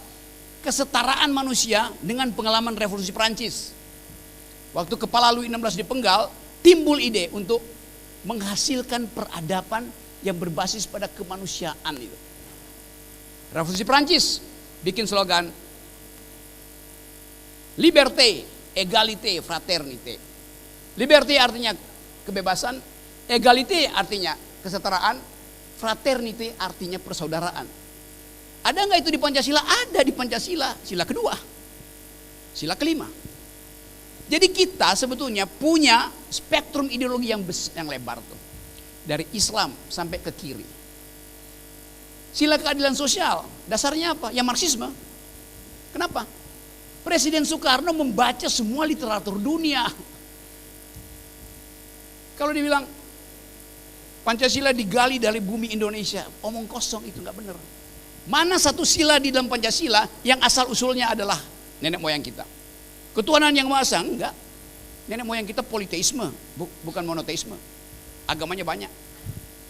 Bahkan animisme, percaya pada Tuhan ada di pohon, Tuhan ada di batu, Tuhan ada di gunung. Jadi sila pertama itu basisnya adalah monoteisme Eropa. Yang monoteis apa? Yahudi, Kristen, Islam. Itu kita import pikiran itu. Di dalam ide tadi ada yang kita sebut ketauhidan. Kemanusiaan yang adil dan beradab. Baru kita kenal istilah kemanusiaan adil itu setelah Revolusi Prancis, setelah 1789. Bung Karno, Bung Hatta, Ahmad Dahlan, Natsir membaca literatur. Persatuan Indonesia, dasarnya apa? Pikiran Sun Yat-sen tentang nasionalisme. Demokrasi, dasarnya apa? Ya pikiran-pikiran tentang Declaration of Independence dari Amerika. Jadi Pancasila itu adalah kompilasi dari pikiran dunia. Asli Indonesia tidak ada yang asli Indonesia. Kalau dia asli Indonesia, maka kita asumsikan bahwa Presiden Prabowo dan pendiri Republik ini paham bahasa Sanskerta. Lihat di perpustakaan mereka, semuanya bahasa Belanda, Perancis, Jerman, Inggris, nggak ada bahasa Sanskerta. Gampang buat baca arkeologi of knowledge kita. Apakah kita minder? Justru kita bangga bahwa pendiri Republik ini membaca semua literatur dunia. Itu pendiri Republik, presiden, wakil presiden membaca. Yang sekarang pembaca Sinchan. Apa coba? Jadi jarak intelektual kita dengan pendiri Republik ini jauh sekali. Tidak mampu berdebat itu. Begitu kalah debat, ngamuk. Saya kasih contoh yang biasa saya kasih contoh. Bagaimana kemampuan seseorang yang hanya lulus SMP, namanya Haji Agus Salim, berdebat dengan pemimpin-pemimpin dunia. Satu waktu dalam forum partai, Haji Agus Salim lagi kasih pidato, kasih argumen. Tiba-tiba lawan politiknya dari belakang mulai mengganggu Haji Agus Salim. Mbak. Kenapa? Karena wajah Haji Agus Salim itu seperti kambing. Ada jenggotnya di sini. Diledek dia mbak. Apa Haji Agus Salim marah? Panggil pas pampres buat usir dia? Enggak. Haji Agus Salim tersenyum. Dia bilang, oh saya diundang di forum manusia. Mengapa ada binatang di belakang sana? Dia balikin logikanya. Kan itu betul-betul cerdas. Haji Agus Salim Muhammadiyah, Sumatera Barat. Jadi kita mau reinventing, temukan kembali our intellectual history, sejarah intelektual kita. Nah itu yang tadi bagus, bahwa universitas harus mengembalikan akal sehat sebagai metode utama berbangsa. That's the point. Jadi sekali lagi, kita coba, sejak ada peristiwa demonstrasi besar-besaran, kita kembalikan bahwa seorang pemimpin dia harus punya basis ideologi itu. Supaya jelas programnya apa, supaya bisa diuji sebagai argumentasi akademis. Itu dasarnya. Anda mau jadi komunis? Boleh. Tetapi dalilkan bahwa komunis itu mampu menghasilkan kesejahteraan. Ada yang bantah, tidak. Komunis sejahtera karena disiplin partainya tuh. Cina, oh ya. Tetapi nggak ada boleh orang mengkritik pemerintah di situ. Tinggal pilih. Anda mau demokrasi liberal Amerika? Boleh, oke. Tetapi dengan konsekuensi bahwa setiap produk perundang-undangan harus didasarkan pada siapa yang pengusul. Di Amerika itu, undang-undang itu diberi nama berdasarkan pengusulnya. Hakim Act, undang-undang yang dibuat oleh orang yang namanya Al-Hakim. Jabar Act, undang-undang yang dibuat oleh si Jabar. Itu menunjukkan si pembuat undang-undang mampu untuk mengargumentasikan di parlemen sehingga nama dia diabadikan di situ. Itu prinsip liberal dasarnya. Dia bertanggung jawab terhadap dalil yang diucapkan. Jadi sekali lagi kita ingin supaya kesempatan hari ini jadi semacam penanda bahwa dibangkitkannya kembali akal sehat justru untuk memuliakan pikiran. Kenapa? Karena semua kalian adalah ulul albab. Oke, tepuk tangan yang meriah.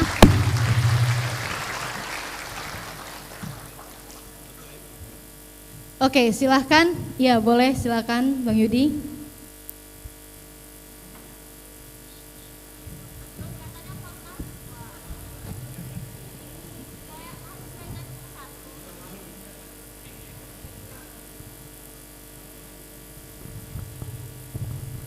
Bismillahirrahmanirrahim. Assalamualaikum warahmatullahi wabarakatuh.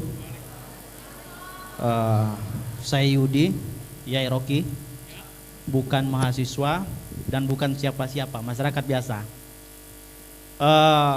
Saya tetap sepakat memanggil Yai Rocky di sini karena apa? Perlu saya perdalam Yai Rocky. Kalau di Lampung itu iya itu bukan hanya karena dia tua, tapi dituakan. Orang yang dituakan itu dia mampu membimbing, mengarahkan, ya, membantu terutama keluarga yang sedang susah, ya kan? Dia pasang badan di depan untuk menyelesaikan persoalan-persoalan. Sehingga kenapa kami hari ini di UMKO mengkiaikan Bung Rocky, harapannya Bung Rocky adalah orang yang mampu memberikan kesehatan ketika bangsa ini berada dalam kesesatan dalam berpikir, ya, sakit dalam berpikir. Jadi Bung Rocky itu mampu, ya, membenarkan sesuatu yang sakit tadi.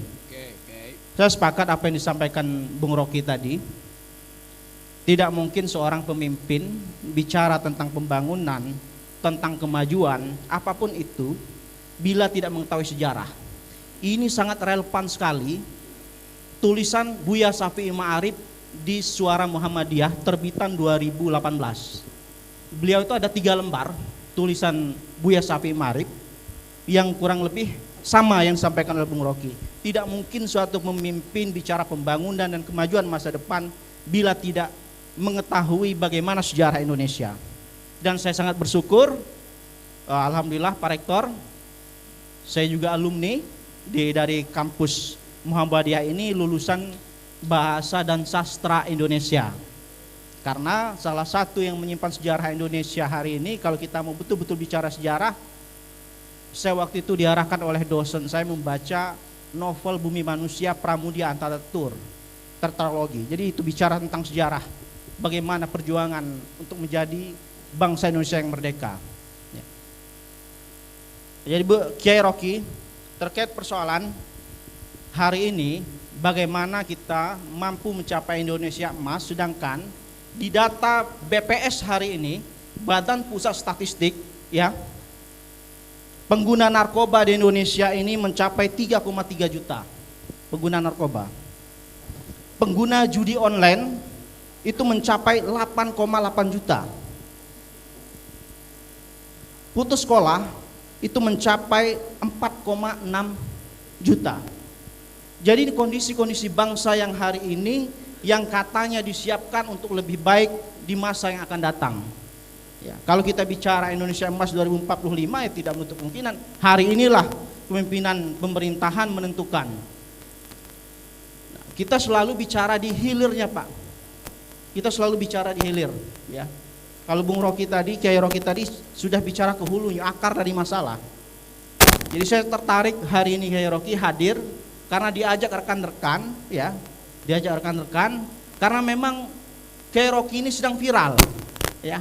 Viralnya kenapa?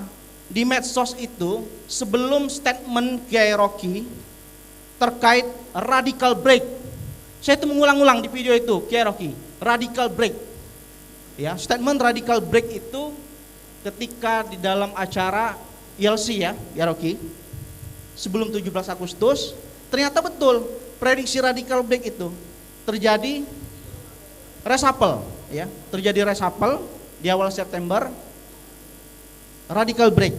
Nah, harapan saya Kiai Rocky dengan kondisi hari ini, Bung Rocky, Kiai Rocky bisa menyampaikan prediksi-prediksi, ya, terhadap kami masyarakat Lampung Utara dan mahasiswa-mahasiswa di UMKO ini, apa yang sudah diupayakan oleh pemerintahan hari ini, ya, apa yang sudah diupayakan oleh pemerintahan hari ini terkait bagaimana menangani judi online, ya, bagaimana memberantas narkoba, ya, lebih dalam lagi bagaimana mengurangi kecemasan-kecemasan, kekhawatiran-kekhawatiran Indonesia cemas, ya. Karena apa, Bung Rocky, Kiai Rocky? Ini saya baca tadi di Kompas, ya. Negara demokrasi bertetangga dengan kita di Asia Selatan, itu demokrasi yang digunakan dalam sistem bernegara itu runtuh beberapa negara. Ini datanya dari Kompas hari ini, Kiai Rocky. Di negara-negara Asia Selatan yang menganut sistem negara demokrasi, Afghanistan. Ya, saya minta 5 menit lagi. 5 menit. Afghanistan 2021, ya, 2021 baik. Hari ini Taliban. Pakistan, ya, hari ini militer. Nepal yang 2021 negara demokrasi sekarang chaos, ya. Lalu Myanmar 2021 masih stabil, hari ini dikuasai oleh junta militer. Begitu juga dengan Sri Lanka dan lain-lain. Nah, bagaimana prediksi Kiai Rocky? Ini Indonesia ini mau dibawa kemana? Akar masalahnya, perbaikan sistem demokrasi ini bagaimana? Apakah serius pimpinan-pimpinan elit kita di Senayan, di pemerintah pusat itu menggodok regulasi-regulasi yang menjamin tata negara demokrasi ini lebih baik ke depan, Bung Rocky? Terima kasih. Bila bisa bilhaq, wastabikul khairat. Wassalamualaikum warahmatullahi wabarakatuh.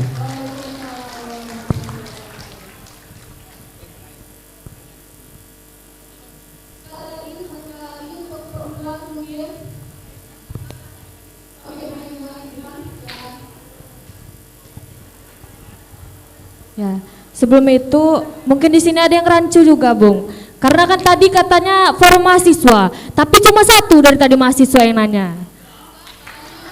Cuma kan novelnya.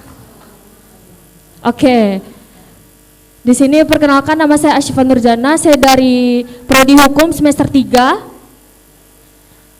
Saya akan menanyakan terkait kasus Tom Lembong, yang dimana abolisi sudah diatur dalam pasal 14 Undang-Undang Dasar 1945. Di sini abolisi tersebut memang dilaksanakan atau kewenangan itu digunakan dalam secara formal, namun menimbulkan paradoks keadilan. Paradoks keadilan di sini di mana Tom Lembong tersebut mendapatkan abolisi, namun terdakwa lain tetap menjalankan tuntutan. Oke, pertanyaannya, menurut Bung Rocky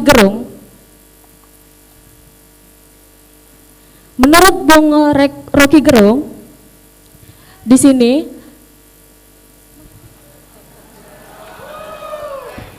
apakah praktik abolisi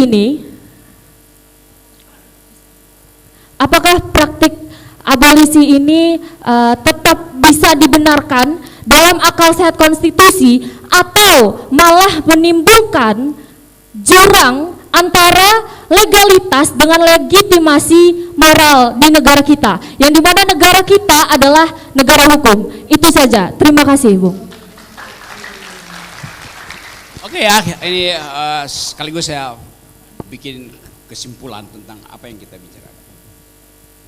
Presiden punya hak istimewa, gerasi, amnesti, abolisi itu.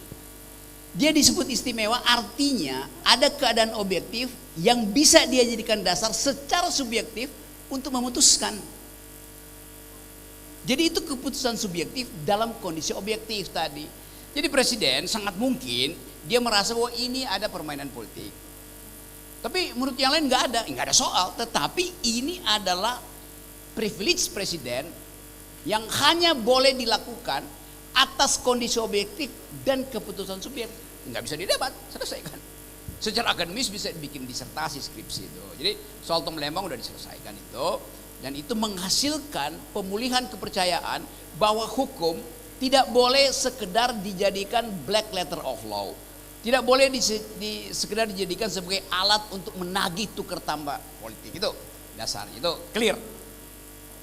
Nah sekarang soal apa itu prediksi. Saya bukan dukun. Kita bisa bikin prediksi dengan asumsi-asumsi yang bisa diuji validitasnya di dalam past event itu.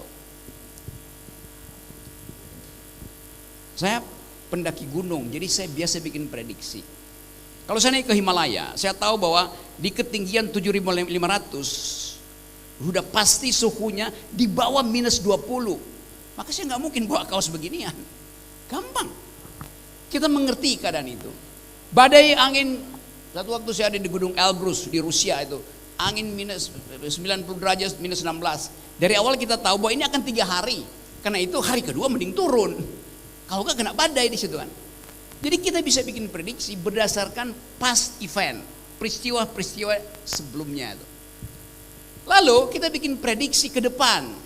Dasarnya apa? Bukan kepentingan kita, tetapi melanjutkan reasoning itu. Gampang sekali. Kita juga bisa bikin prediksi karena itu prediksi adalah pekerjaan para akademisi itu. Bukan si Rocky tahu keadaan karena dapat bocoran dari Intel, dari Kapolri, dari Pangap, dari Prabowo. Enggak ada soal begituan tuh. Saya nggak pernah bergaul di dalam wilayah itu tuh. Rumah saya dengan Presiden Prabowo itu 200 meter. Dia berapa kali datang ngobrol. Tetapi bukan setelah jadi presiden saya nggak mau. Pada waktu itu ya teman diskusi.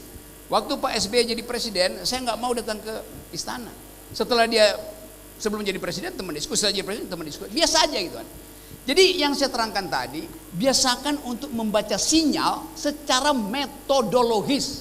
You akan dapat kemampuan untuk prediksi. Jadi sekali lagi kalau ditanya akan ada nggak reshuffle kedua? Ngapain nanya pada presiden? Kita sendiri bisa prediksi. Gejala ini menunjukkan bahwa reshuffle itu belum radical break. Baru dicicil. Pasti akan ada sesuatu. Gampang. Jadi dengan mudah kita tahu bahwa oh ya presiden lagi mencicil jarak dengan Jokowi. Ya gampang aja kalau begitu, berarti akan ada kesimpulan berikutnya bahwa beberapa komponen yang masih menambahkan diri termul itu pasti akan digusur. Gampang. Logikanya mesti dijalanin begitu. Jangan ragu mengambil kesimpulan. Nah, sekali lagi kita coba membaca gejala dengan memanfaatkan kemampuan kita untuk menganggap bahwa semua peristiwa selalu dalam kondisi in the making, tidak final. Ada teori dalam intelijen namanya hermeneutics point of view, gampang diajarin. Tetapi itu mesti datang dari urgensi kita sendiri tuh. Sebagai mahasiswa Anda mesti punya urgensi untuk memahami.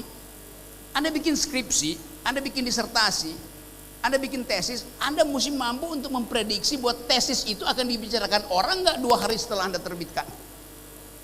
Banyak disertasi memang berat karena tebel, isinya kosong. Seminggu diterbitin, orang anggap obsolete, dalilnya nggak ada, prediksi nggak ada gunanya. Jadi prediksi ada pekerjaan akademis, bukan pekerjaan seorang dukun. Nah sekali lagi saya memanfaatkan pengetahuan matematika, filosofi, ilmu lingkungan, segala macam hal, supaya kita melengkapi radar intelektual kita itu dibekali oleh berbagai macam variabel. Itu memudahkan kita untuk membaca. Nah membaca paling bagus adalah membaca dari atas, bird's eye view, helicopter view itu. Supaya kita tidak terjebak dalam labirin-labirin yang dibikin oleh mereka yang sekedar memanfaatkan data, tetapi tidak mampu untuk membuat data itu bicara. Jadi prediksi artinya memaksa data itu bicara.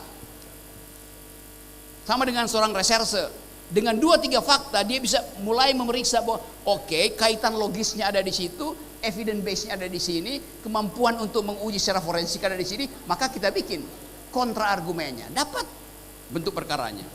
Tanya sama Pak Polisi, diajarin cara berpikir begitu. Jadi sekali lagi saya ingin mahasiswa Universitas Muhammadiyah, terutama di Kota Bumi, jadikan Kota Bumi ini ibu kota pikiran. Itu intinya tuh. Nah kalau saya sering menerangkan sesuatu dengan ya sedikit kontroversi, itu justru untuk mengundang kalian untuk membantah saya gitu. Jadi kalau orang tadi kayak ya setuju dengan Pak Rocky karena gini-gini, ngapain ngomongin kalau udah setuju, bilang aja setuju, selesai itu. Saya mau dengarnya nggak setuju dengan saya sebetulnya, supaya ada pembelajaran di antara kita. Ya sekali lagi saya ingin tutup ini dan saya pastikan bahwa sering orang akan anggap jangan dengar Rocky Gerung karena akal pikiran dia dasarnya adalah filsafat. Filsafat itu menyesatkan. Oke, saya jaminkan sekarang kalian akan saya buat tersesat di jalan yang benar. Jadi sekali terima kasih. Saya kira saya senang ada di sini.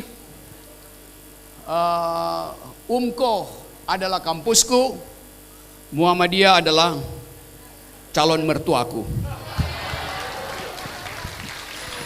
Oke, kita tepuk tangan yang meriah pastinya. Bung Rocky jangan beranjak dulu. Ya, oke teman-teman. Itulah tadi pemateri. Ya, itulah tadi pemaparan dari narasumber kita yang luar biasa, Bung Rocky Gerung atau Kiai Rocky Gerung. Tepuk tangan yang meriah sekali lagi. Ya, sebelumnya saya mau tutup dulu. Mohon maaf kalau ada salah kata, kepada Allah saya mohon ampun. Duduk sendiri tanpa kekasih. Cukup sekian, terima kasih. Nasrul minallah wa fatun qarib wa basyiril mu'minin billahi fisabil haq fastabiqul khairat. Wassalamualaikum warahmatullahi wabarakatuh. Selanjutnya penyerahan plakat dari Ketua Umum PCIM Lampung Utara kepada Kiai Rocky Gerung.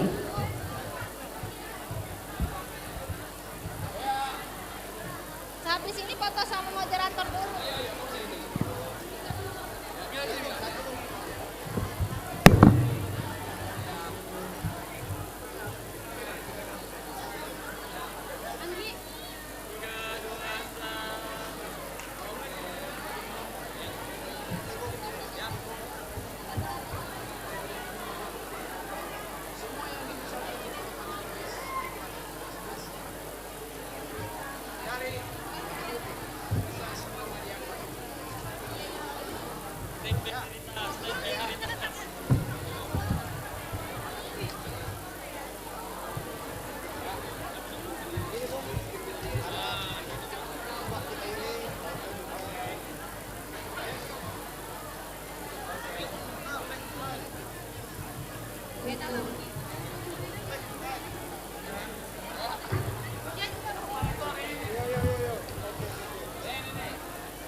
Selanjutnya foto bersama kepada seluruh sivitas kampus dan Ikatan Mahasiswa Muhammadiyah, pimpinan cabang, untuk foto bersama terlebih dahulu kepada Rocky Gerung. Panggilan untuk Bapak Wakil Bupati Lampung Utara untuk foto bersama terlebih dahulu, Bapak. Bapak Kapolres, Bapak Kejari, Bapak Dandim, dan Bapak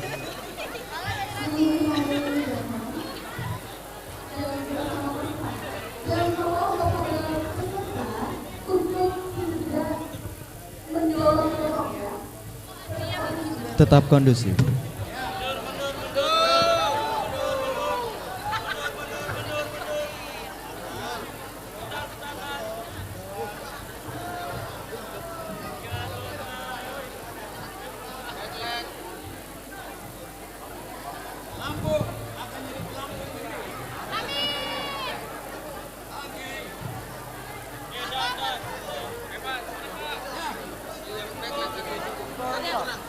Umko. Oke, saya hitung 1, 2.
Sabar, sabar, sabar.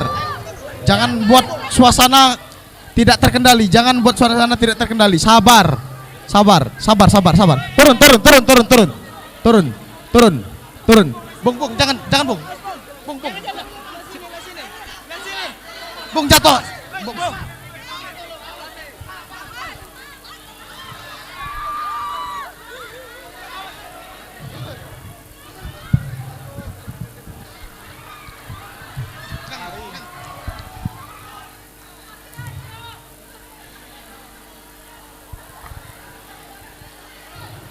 Ayo tolong tetap kondusif.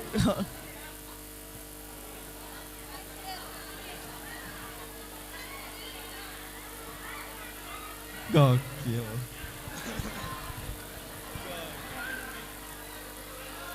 Terima kasih kepada Bung Rocky. Hati-hati di jalan. Semoga di lain kesempatan kita akan bertemu kembali.